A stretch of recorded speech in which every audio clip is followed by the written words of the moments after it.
So what I'm doing here is I'm putting the second coat of plaster on, and basically what I'm trying to do, because there's a metal lintel that's in here, and we had to get the mortar, excuse me, not the mortar, the plaster to grab hold, and so we kind of rounded it.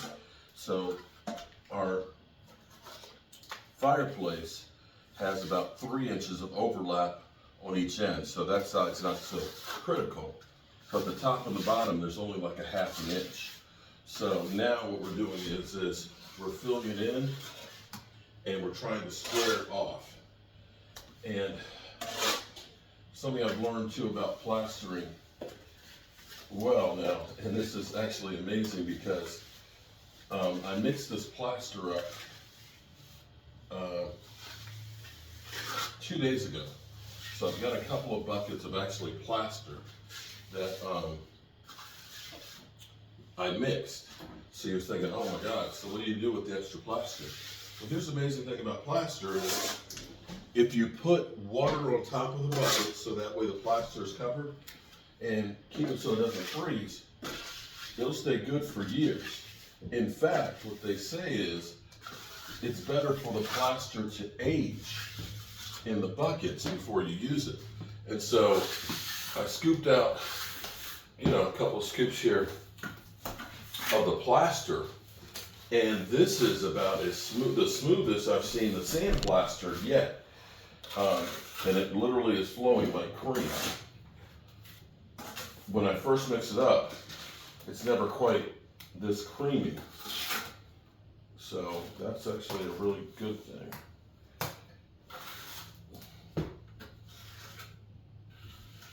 So I'm going to put this on, and we will let that sit for a couple of days, and then we'll be able to put the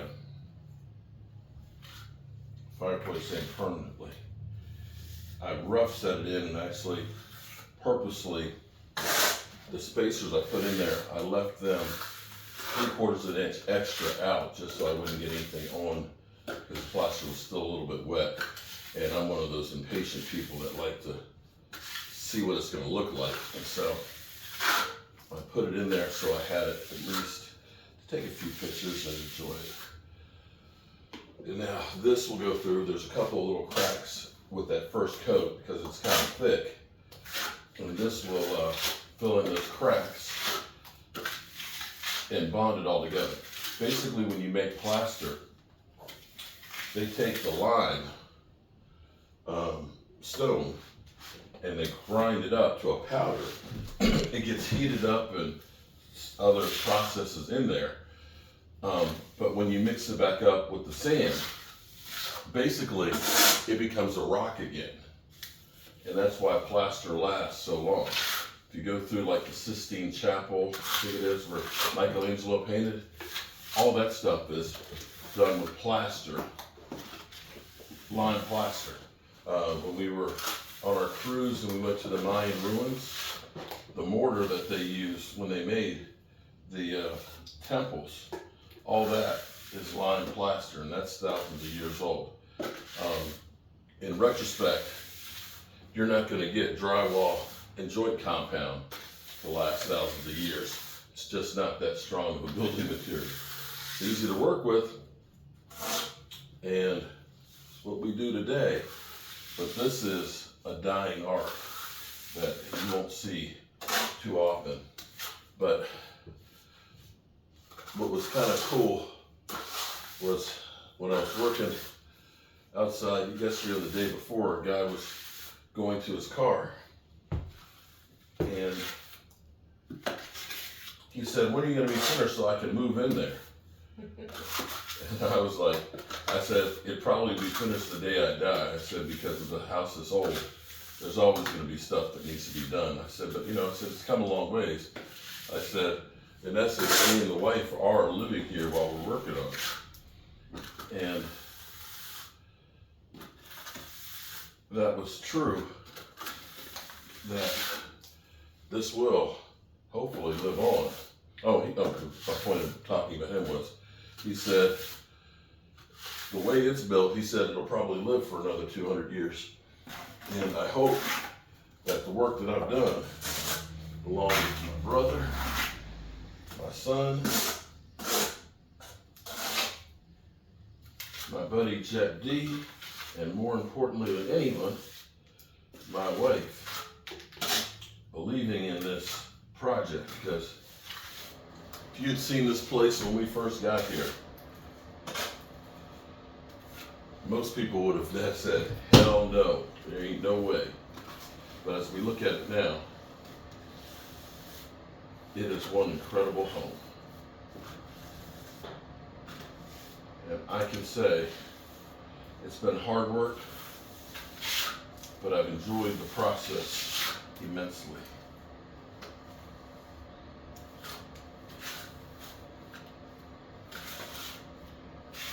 I can't speak for my wife. I don't know if she's enjoyed every minute of the process.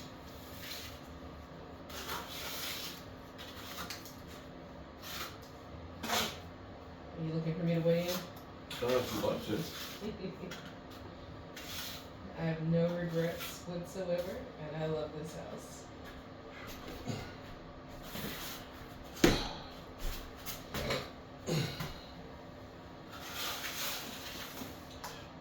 I've had a couple people chime in, and they say, knee pads, invest in knee pads. You're probably right, but I have a hard time with knee pads. I do have actually a sport thing that I had been wearing. I just don't know where it is at the moment, which kind of keeps, I've had a big scar that's on my knee that when I do a lot of work on my knees, it's keloid and it kind of pops up.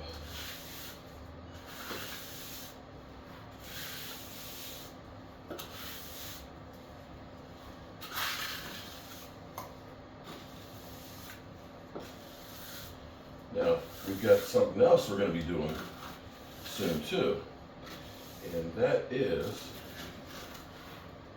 we're going to be lime washing.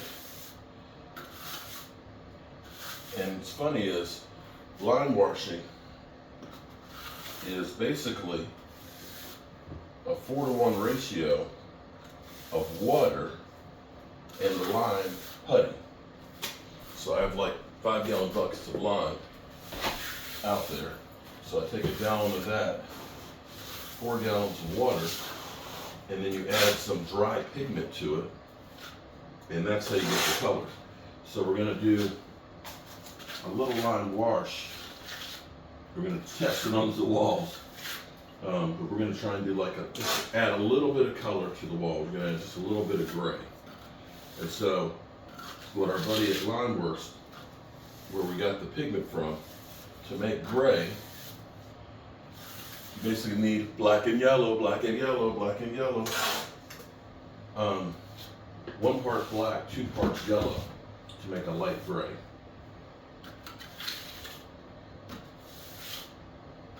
So you add the powder, you take the lime, and you take water. And really it's more like a stain than a paint.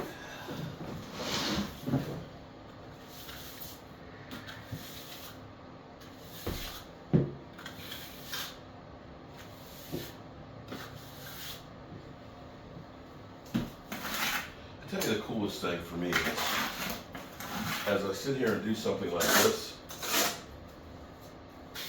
is I'm doing the same thing that people did to this exact spot some 200 years ago. And that is humbling.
about as flat as I'm going to get it with this pass.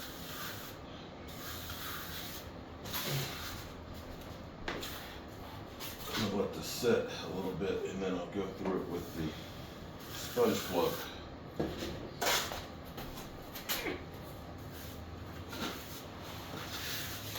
My bride is behind me painting the bottom step riser, which is round. And sadly, we're not spraying chickens anymore. Oh, it's pouring outside. Yeah, it's raining. Don't hear the rain like we used to anymore now. The house is closed up.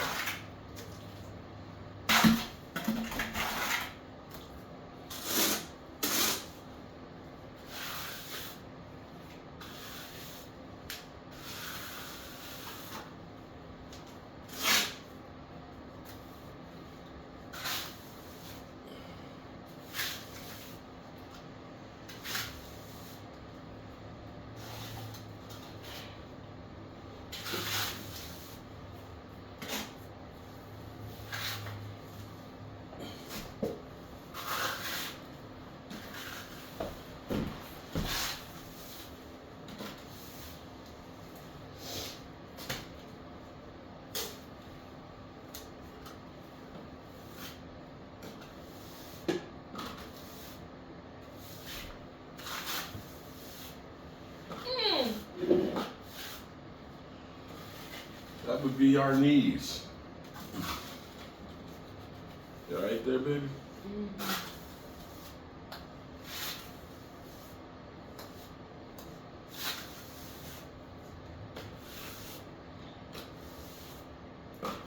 Now, what a lot of people probably would have done is they would have said, why are you spending all the time plastering? What they probably would have done is gotten some cement board, some tile adhesive, shot a couple of nails in here, put that on, and then just tiled on top of it. And that's a real quick, easy way you could have done it. You could have done that and put tile on with a rapid set the same day and been done. And there's nothing wrong with doing that. Except for the red brick house.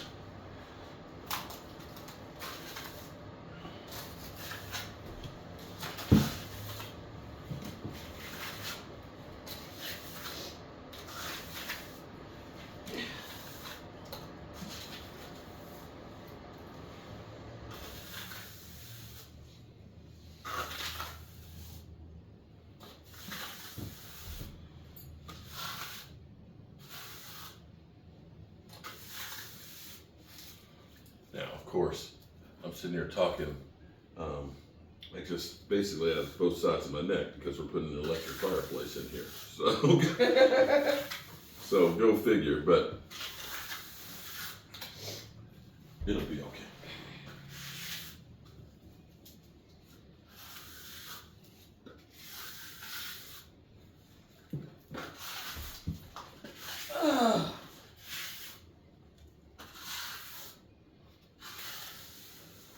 Sound effects over here, sorry. It's called hard work.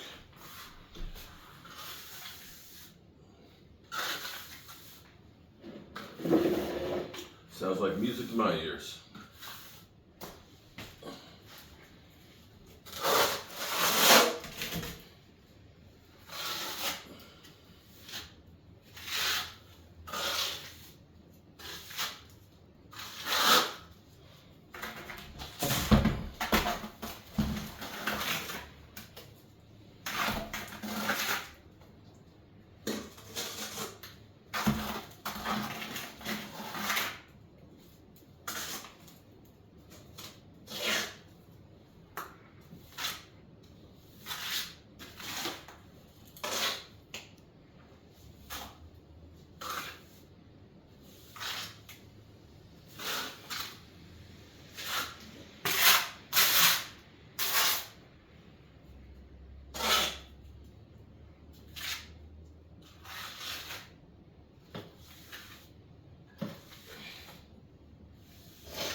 truth in advertising here. Because I'm sure what could happen, because I've seen several of these, where professionals go through and they search the internet for idiots that are doing stuff wrong. I've seen several on people, like a guy was doing all his floors, and it was just like he was using a hand sander to sand out all the floors and stuff. And so the professional went through and they butcher up everything that they did wrong. And I've seen a couple of those on people doing plaster. You know, they'll go through and say, oh, we know this guy's never done it before because look at all his tools. They're all new tools. Or so on. So the only plaster work I've done is on the job training here on the red brick house. And fortunately, the people at Limeworks in Lancaster Limeworks in Lancaster, Pennsylvania, where I've gotten all my supplies, you can send them pictures or text messages of what you've screwed up or what you're dealing with, and they will help walk you through. So, all credit goes to them. Maybe not all. Well, okay. Well, credit goes to them for helping me get the gist of the process. But for me, everything that I've done in life has been basically watching others do it and being self-taught. And that has served me pretty well. Because I am truly a jack of all trades and a master at none of them.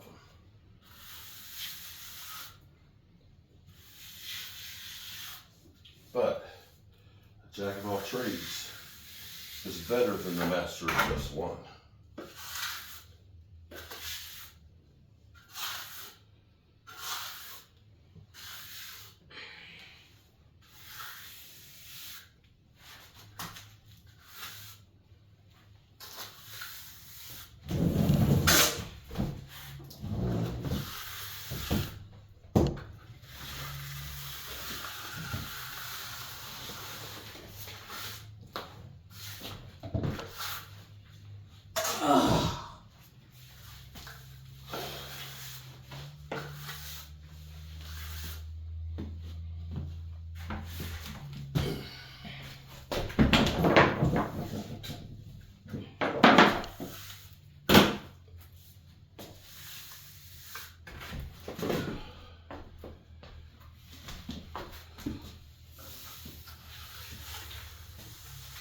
What do you think? Oh, beautiful. Steps look good too.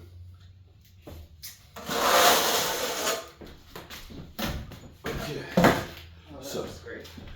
show you what over there. The grunting and groaning you heard was getting that together, and all of it was worth it. So you can see, you might wonder, why is this part black as opposed to white? Because we have the white down in here.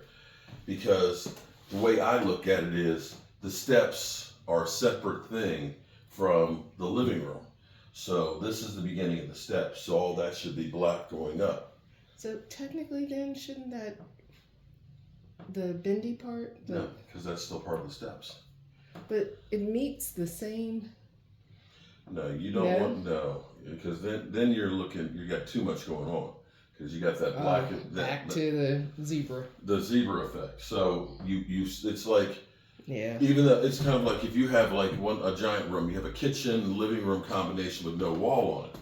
You can go ahead and put the paint color like a straight line to demarcate, I cannot pronounce that word, but to demarcation The line of of the demarcation. kitchen versus the living room. So you technically are stepping in a different space. So this technically is, to me, a separate space, and that's why that should be black through there, and so on. And that's where we realized when we painted all this black, it just was like a zebra. It was too much. but this kind of makes it feel like the steps are floating. At least if I get my big behind out the way. To me, that looks incredible as you look up in there. And so when you walk in the house, that's what greets you. All right, good people. I will see you guys. I see nothing but cowboy colors. I don't know how she see black. No, black and white. It's a blue black. Okay. I don't see that. Sorry. If you see cowboy colors there, let me know. Let me know. That looks more like, I mean, closer I would say Raiders, but yeah, silver and black. All right, peace.